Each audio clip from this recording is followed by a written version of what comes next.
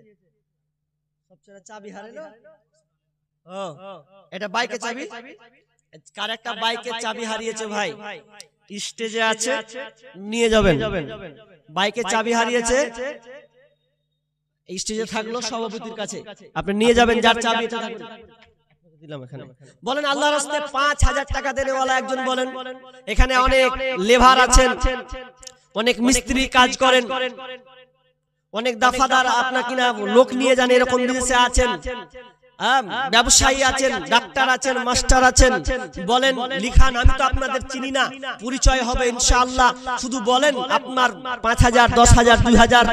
একজন 5,000 টাকা দেনেওয়ালা একটা লোক বলেন। দেখেন এইভাবে যদি চুপচাপ বসে থাকেন তাহলে মসজিদে আবাদ হবে না।